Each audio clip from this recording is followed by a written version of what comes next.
Bienvenue sur Foot Universel TV, la chaîne qui vous plonge au cœur du football mondial avec des analyses pointues, des résumés explosifs et des insights exclusifs. Aujourd'hui, on se penche sur un match qui a fait vibrer la Saudi Pro League, Al-Hilal contre Al-Shabab. Imaginez la scène, un défenseur star expulsé pour un tacle controversé, un but venu de nulle part qui change tout, et une équipe qui tient bon à 10 contre 11 pour arracher la victoire.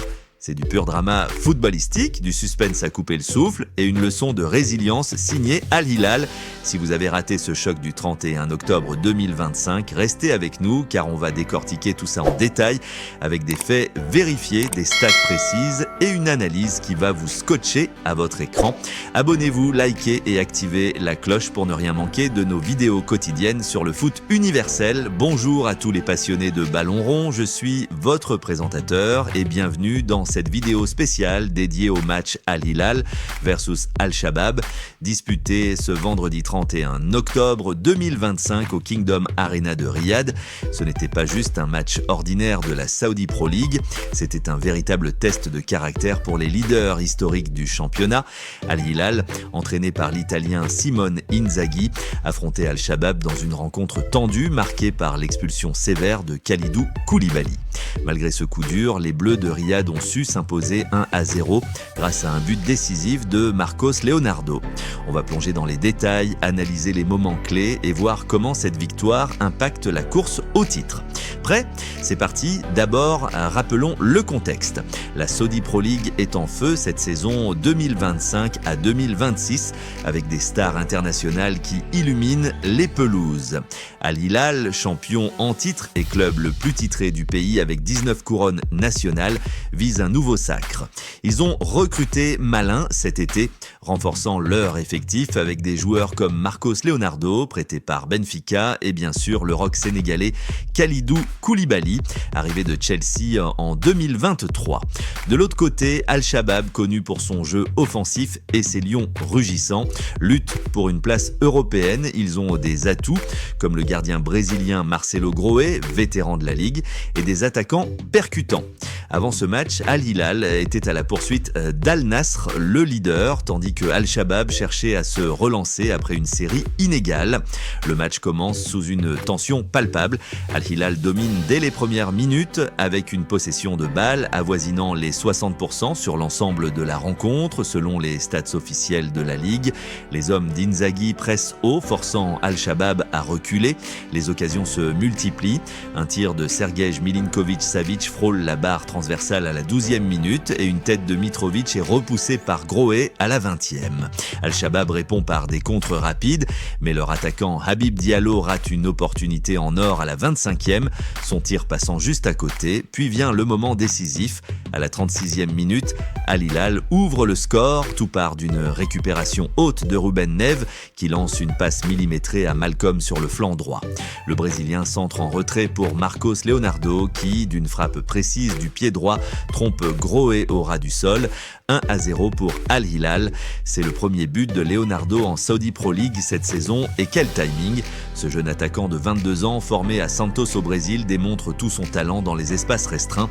Ce goal n'est pas seulement beau, il récompense la domination d'Al-Hilal qui a tiré 14 fois au but contre 8 pour Al-Shabab avec 5 tirs cadrés contre 3. La mi-temps arrive sur ce score et on sent que le match peut basculer. En seconde période, Al-Shabab pousse pour égaliser. Leur milieu Ever Banega, l'Argentin expérimenté, distribue des ballons longs qui mettent la défense d'Al-Hilal en difficulté. À la 55e, un corner de Carrasco est repris de la tête par Saïs, mais Yassine Bounou, le gardien marocain d'Al-Hilal, réalise un arrêt réflexe exceptionnel. Bounou, élu meilleur gardien de la CAN 2022, est impérial tout au long du match, avec 3 arrêts décisifs et une clean sheet qui porte son total à 5 sur les 5 derniers matchs d'Al-Hilal en octobre. Mais le vrai tournant arrive à la 77e minute, l'expulsion de Kalidou Koulibaly. Le défenseur sénégalais, monté au aux avant-postes lors d'une phase offensive, tente de pousser un ballon au fond des filets après un cafouillage dans la surface. Malheureusement, son tacle glissé fait traîner son pied sur le gardien Marcelo Grohe. L'arbitre bulgare Georgi Kabakov sort d'abord un carton jaune, mais après consultation de la VAR, il le transforme en rouge direct, une décision sévère contestée par les supporters et les analystes, car le contact semblait involontaire et sans intention malveillante. Koulibaly, furieux, quitte le terrain sous les applaudissements ironiques du public. C'est son 4e carton rouge en 105 matchs avec Al Hilal et le 2e contre Al-Shabaab en un an. Rappelez-vous, le 30 novembre 2024, il avait déjà été expulsé face à cette même équipe. À 10 contre 11 pour les 13 dernières minutes, plus les arrêts de jeu. Al Hilal se replie en mode défense. Inzaghi effectue des changements tactiques. Entrée de Hassan Tambakti pour renforcer la charnière centrale et sortie de Malcolm pour un milieu plus défensif.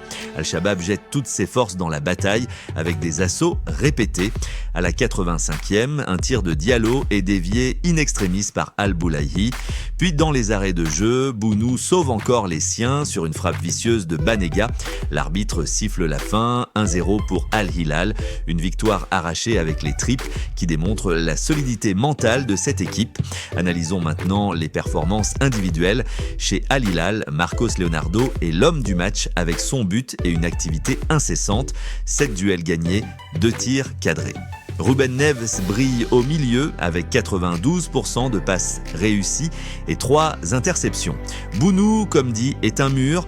Koulibaly, malgré son expulsion, avait été solide avant, 5 tacles, 4 dégagements, mais ce rouge le privera probablement du prochain match. Côté Al-Shabaab, Grohe a multiplié les parades, 4 arrêts, et Banega a dicté le tempo avec 85 passes tentées. Mais leur manque d'efficacité offensive, seulement 0,8 XG contre 1,5 pour Al Hilal, les a condamnés. Cette victoire a des implications majeures pour le classement. Al Hilal remonte provisoirement à la 2e place, à un point d'Al Nasr qui joue son match en retard. Avec 5 victoires en 5 matchs d'octobre, tous sans encaisser de but, les Bleus confirment leur statut de favori. Al-Shabaab, quant à eux, reste coincé en milieu de tableau à la 12e place et doit vite rebondir pour éviter une saison anonyme. Pour contextualiser, rappelons l'historique entre ces deux équipes. Al Hilal domine largement sur les 5 derniers affrontements, 4 victoires et 1 nul. Le dernier match, en avril 2025, s'était soldé par un 2-2 spectaculaire avec des buts de Milinkovic-Savic et Al-Dawsari pour Al Hilal. Koulibaly, depuis son arrivée en Arabie Saoudite, a disputé 105 matchs, marqué 5 buts et délivré 3 assists. Mais ces expulsions récurrentes contre Al-Shabaab posent question. Est-ce une malédiction ou simplement de la malchance? On en débat dans les commentaires. Simone Inzaghi, l'entraîneur d'Al Hilal, a réagi en conférence de presse. C'était un match dur, mais mes joueurs ont montré du caractère. L'expulsion était sévère, mais on a tenu. Marcos est un talent pur et Bounou nous sauve souvent. Du côté d'Al-Shabaab, leur coach a regretté le manque de finition.